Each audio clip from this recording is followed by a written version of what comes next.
Hi everybody, this is Brian, and I'm doing my fourth presentation on robotic surgery, specifically the robotic surgeon named the Raven. Alright, so what is the Raven? The Raven is a small portable surgical robot. It's developed at the University of Washington in Seattle, and its goals are to stimulate innovation and accelerate the pace of development in surgical robots. Right now, the biggest surgical robot in use is the Da Vinci, and there's over 2,000 of them that have been built. It's been used in over 200,000 surgeries a year. Um, Big problems with it right now is it's immobile. It weighs over half a ton and takes up a ginormous space in the surgery room. Um, and its cost is about $1.8 million, which pretty much restricts it to only large, expensive institutions. And also the software on it's proprietary, so it is something that only the company has access to and something that has kind of been a downfall to the system. So the Raven, there's currently 7 that have been developed. They're currently at different universities across the United States. It was originally developed as an experiment to perform surgery in the battlefield for the Army. It's very compact and very light in comparison to other surgical robots, which was what makes it more deployable and what gives it its advantages. It's also much cheaper than other surgical robots. Currently, it runs around $250,000, which is roughly only an eighth of the cost of the larger system like the Da Vinci. It also uses a Linux-based operating system, which is its huge advantage. Linux is open source, and so anybody has access to the code and can manipulate it as they see fit. The goals of the Raven is to allow researchers to experiment and collaborate, which will hopefully lead to an acceleration in its development. Harvard, there's currently a lot of projects going on with the Raven.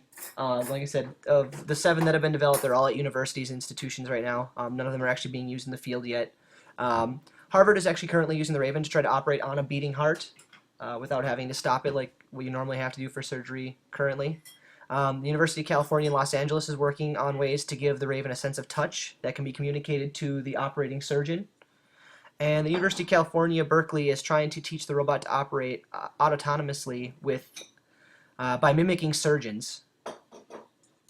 Other projects are Johns Hopkins is working on using image analysis and superimposing the surgeon's field of view on standard medical images.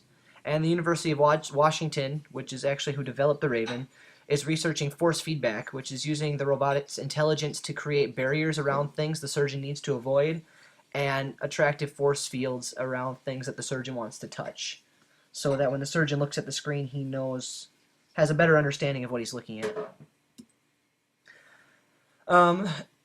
As of right now, the idea with this is that the individual laboratories will retain the rights to any of their own particular innovations with the Raven software and the Raven robotic system. And these studies, even though the individual universities and laboratories will maintain their own rights to them, will be able to post these results and improvements on some sort of repository that everybody will at least have access to be able to duplicate them and maybe expand on them further.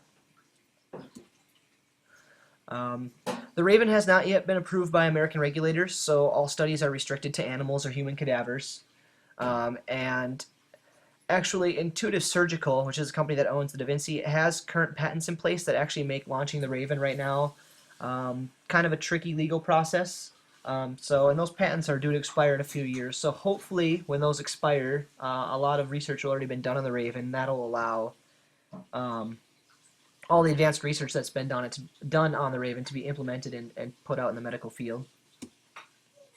And these are my sources. Thanks for watching.